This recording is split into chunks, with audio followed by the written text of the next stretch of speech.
muri isi turimo iragenda ihinduka mbi, ubona umwanzi ari hirya no hino mu muryango,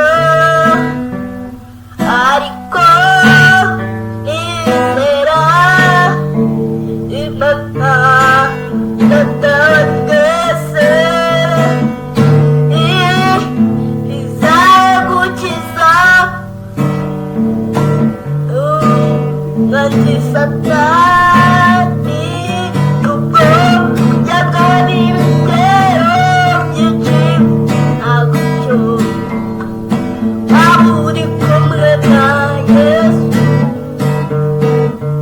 Satani azatsindwa.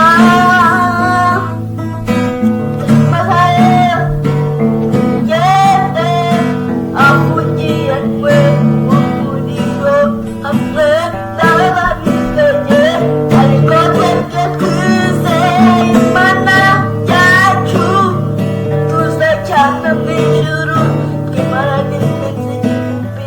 Muri iki gihe iyi si ni mbi, uhora mu bibazo byinshi, ariko nubwo wahora mu bibazo uri kumwe na Yesu nta kibazo, aza kukwambirira inkangara akugeze mu bikombe by'abandi bawe, kandi azabatsindwa mu izina ryawe.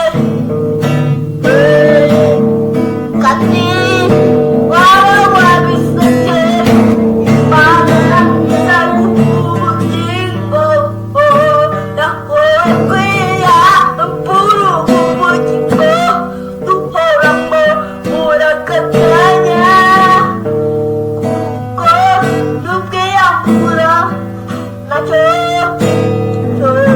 kizabijyaho. Mwibuke Yesu yasezeranyije abigishwa be n'abamuze bose, kandi ko azajyana bakicara ku ntebe cumi n'ebyiri z'ubwami bakimbaza ibitego byose Isirayeli.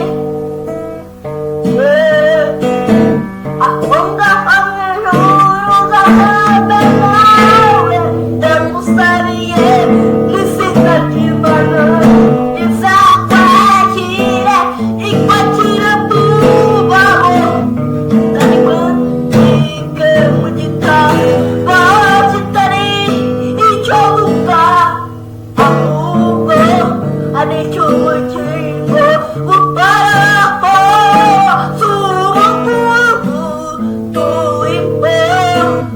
Ariko ubwo buzima burakomeye kugera yishe na Satani afite ubugingo bukomeye, ariko twebwe twizeye Kristo azabuduha. Nta kibazo cyo kuvuga ngo tuzarama iteka kubera iki, ibyo ngibyo ni ibibazo bya Satani agira abamwizeye bose, ariko abizeye Yesu babagana bose azabambika amakamba arabagirana nk'inyenyeri, ku ijuru nawe tuzabane.